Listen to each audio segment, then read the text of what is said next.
Stellar Sound. Gingham continues to make progress on the outside. These three are dominating. Venetian Harbor now kicks it in again. Opens up 3 lengths on Gingham, who's into second. Stellar Sound third. This is the real deal. Venetian Harbor is all by herself as she strolls home in the Las Virgenes. Plenty of promise here as Venetian Harbor completely dominates. Geared down, wins by 9 emphatic lengths. All right, welcome back here on Racing Run, and we got another great preview to get to. This time, as you can tell by the title, the Grade 1 Ashland Stakes at Keeneland, 1 mile and a 16th for 3-year-old fillies. And this does have 100 Kentucky Oaks points going toward it. It's the typical 140, 20, 10 points being spread out between first, second, third, and fourth.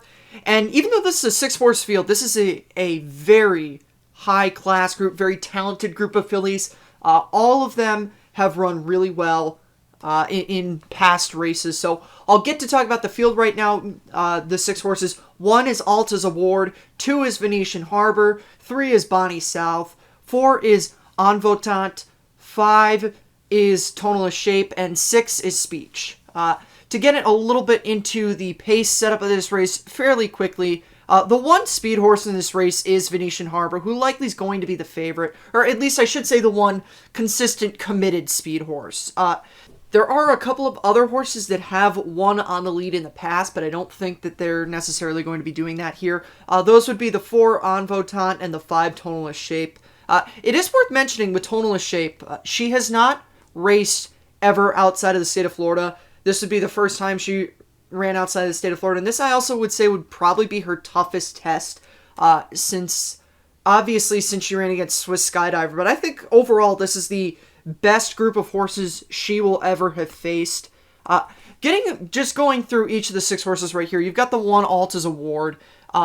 She's won a couple of races below the stakes level, and then she ran a pretty good second in the Honeybee behind She Dares the Devil, and then was 4th in the Fantasy behind Swiss Skydiver, Venetian Harbor, and She Dares the Devil, all 3 of them. So, it is worth mentioning She Dares the Devil did come back on July 8th, which is the day I'm recording this, but if you're listening to this on a different date, she did come back July 8th and win the Indiana Oaks. So She Dares the Devil is a solid stakes winner, a couple times at grade 3 level.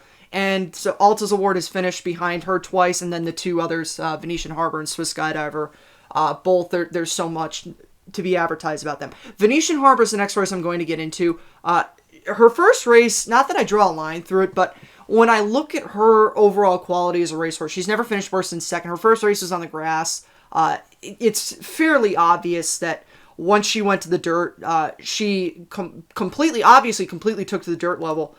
Won her maiden race on the dirt, spectacular fashion. The Las Virgenes, same thing. And then in the Fantasy, she had to run against Swiss Skydiver, who a lot of people think is the best filly in the country, and she's running in the Bluegrass. So I said this over on our various podcast platforms. If the Bluegrass was run before the Ashland, then this and Swiss Skydiver would have won the Bluegrass. Then you could definitely take all your money and put that money on Venetian Harbor. But Venetian Harbor is the best horse in this field. She's the 1 really committed pace horse, and she hasn't really ever been handicapped by, she hasn't been eviscerated by a fast pace. I would say the reason she lost the Fantasy is because I think Swiss Skydiver might be a little bit of a better horse, but I'm not concerned about her. Even if some of the other horses in this race that will probably press her, mainly Speech if she does come here, even if Speech were to press her, I don't really have much concern for Venetian Harbor there. The next horse I'm going to get to is Bonnie South, and she has won 3 career races, but it is worth mentioning she was beaten by a fairly large margin in her maiden by a horse that would later be disqualified for a positive drug test, so she didn't cross the wire first in that race.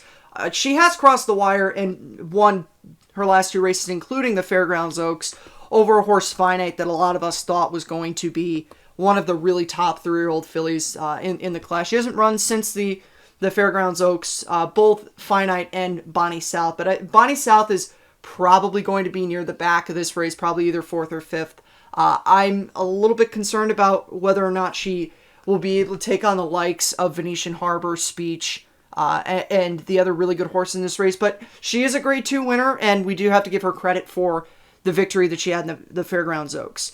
The next horse is the one horse that I would look at in here, and I don't want to say toss, but I think that every other horse in here is better than En Votant, the 4.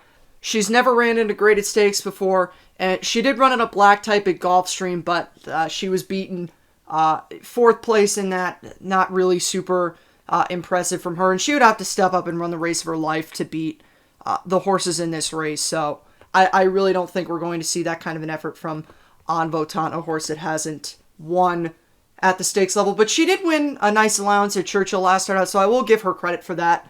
But I don't really think she's going to step up here and beat the likes of Venetian Harbor and the others.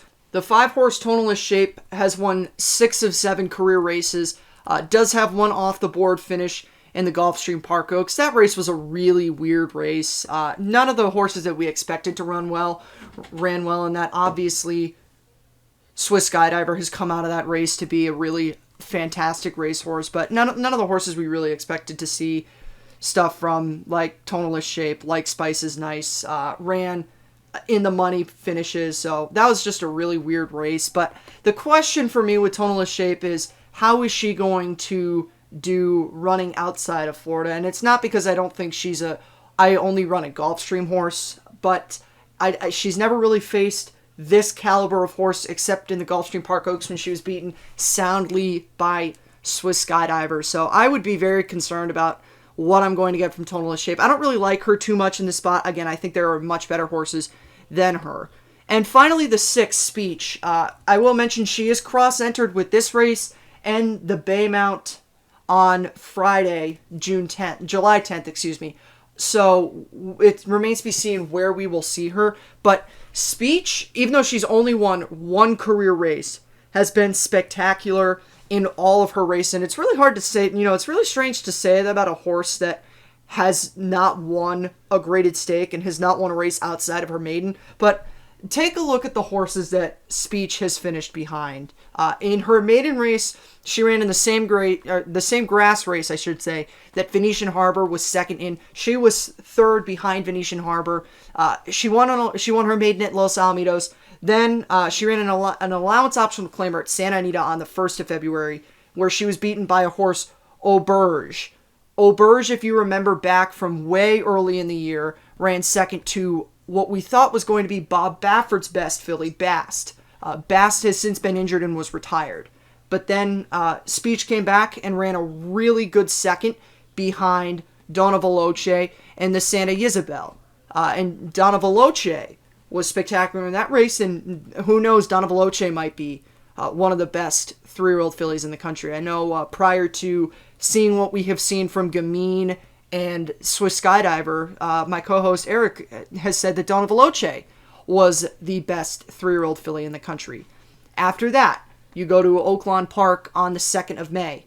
She ran second in the allowance race that was won by Gamine. I know that there's the questions about the positive drug test. I don't really care about that for the purposes of this. She was beaten by a horse that went on to win. She was beaten in neck by a horse that went on to win the Acorn by 18 3/4 lengths. And then most recently, she was beaten by Swiss Skydiver, who's running against the boys in the Bluegrass. So Speech, I talked a lot about back class in the Indiana Derby preview.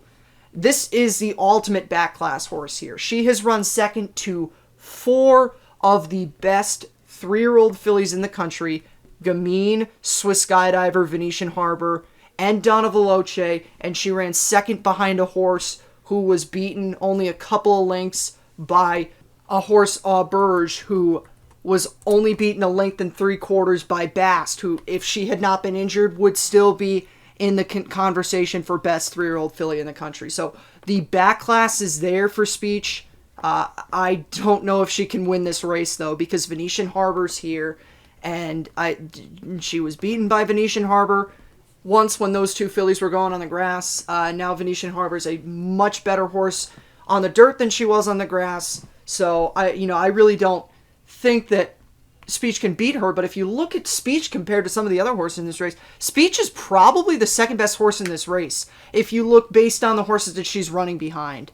So this weekend, do not rule out Speech, because it's very easy to take a look at that, see the 1 first place finish, and be kind of scared away from that. That's deceiving because if you look at her charts and who's been beating her, they're some of the best in the country. So with that being said, let's go into who I think are going to be the top 4 in this race. Like I usually always do, give my top 4 in a superfecta format.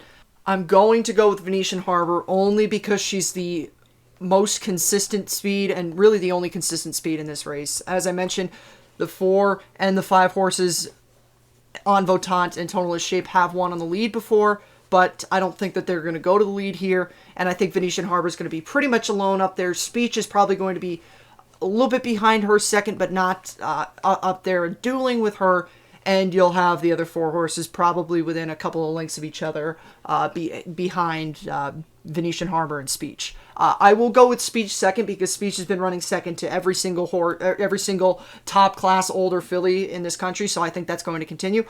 For third, I will give Bonnie South the credit and the respect for winning the Fairgrounds Oaks, so I'll have her third, and I will throw Alta's Award in for fourth because Alta's Award did run a really good fourth in the fantasy, and I think that she's been running behind a really nice stakes winner in She Dares the Devil. For reference, the numbers of that finish, 2, 6, 3, 1. The top was a little bit chalky, but I did try to find some value underneath with Bonnie South and Alta's Award. So we will see you on our next preview, whether our Bluegrass preview gets out or one of the 2 previews that my co-host Eric did, either the Jenny Wiley or the Madison. One of those 2 will be out. Thanks for stopping by. We'll see you next time. Have a good one. Good luck if you play this race. Picking up outside of Finite as they close Phillies ranks at the quarter pole. Antoinette and Bonnie South on the far outside. 3/4 in 1 minute 12.66 seconds. Finite has taken the lead, is a furlong out. It's Finite who leads, Temper is rising, who's charging, and Bonnie South is bearing down. They come past the 16th. It's Bonnie South up to take the lead for Florent Giroux. In the TwinSpires.com Fairgrounds Oaks, it's Bonnie South who bounced home by 2.5.